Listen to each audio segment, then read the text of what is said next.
بسم اللہ الرحمن الرحیم۔ کتاب الایمان، صحیح مسلم، حدیث نمبر 11۔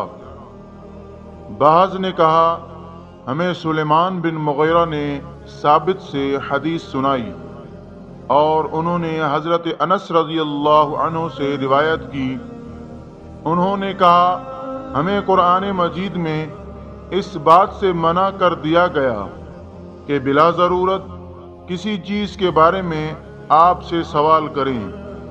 اس کے بعد بعض نے اسی کی مانند حدیث بیان کی۔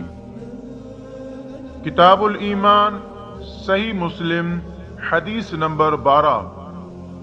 عمر بن عثمان نے کہا ہمیں موسیٰ بن طلحہ نے حدیث سنائی۔ انہوں نے کہا مجھے حضرت ابو ایوب رضی اللہ عنہ نے حدیث سنائی کہ رسول اللہ صلی اللہ علیہ وسلم ایک سفر میں تھے، جب ایک اعرابی یعنی دیہاتی آپ کے سامنے آ کر کھڑا ہوا۔ اس نے آپ کی اونٹنی کی مہار یا نکیل پکڑ لی، پھر کہا اے اللہ کے رسول، مجھے وہ بات بتائیے جو مجھے جنت کے قریب اور آگ سے دور کر دے۔ ابو ایوب نے کہا کہ رسول اللہ صلی اللہ علیہ وسلم رک گئے، پھر اپنے ساتھیوں پر نظر دوڑائی، پھر فرمایا اس کو توفیق ملی یا ہدایت ملی؟ پھر بدوی سے پوچھا تم نے کیا بات کی؟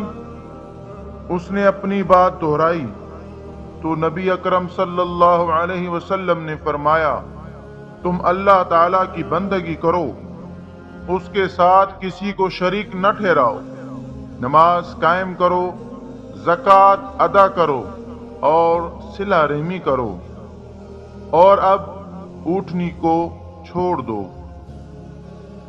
کتاب الایمان، صحیح مسلم، حدیث نمبر 13۔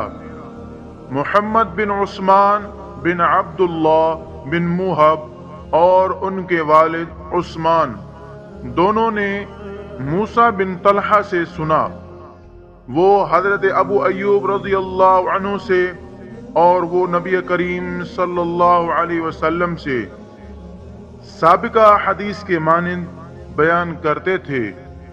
کتاب الایمان، صحیح مسلم، حدیث نمبر 14۔ یحییٰ بن یحییٰ تمیمی اور ابو بکر بن ابی شیبہ نے کہا ہمیں ابو احوص نے حدیث بیان کی۔ انہوں نے ابو اسحاق سے، انہوں نے موسیٰ بن طلحہ سے، اور انہوں نے حضرت ابو ایوب رضی اللہ عنہ سے روایت کی۔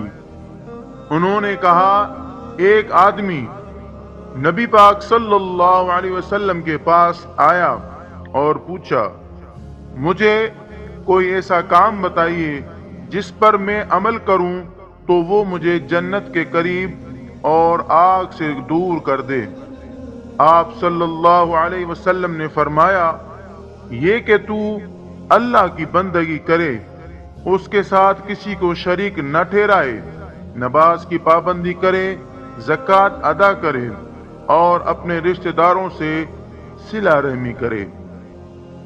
جب وہ پیٹھ پھیر کر چل دیا تو رسول اللہ صلی اللہ علیہ وسلم نے فرمایا اگر اس نے ان چیزوں کی پابندی کی جن کا اسے حکم دیا گیا ہے تو جنت میں داخل ہوگا۔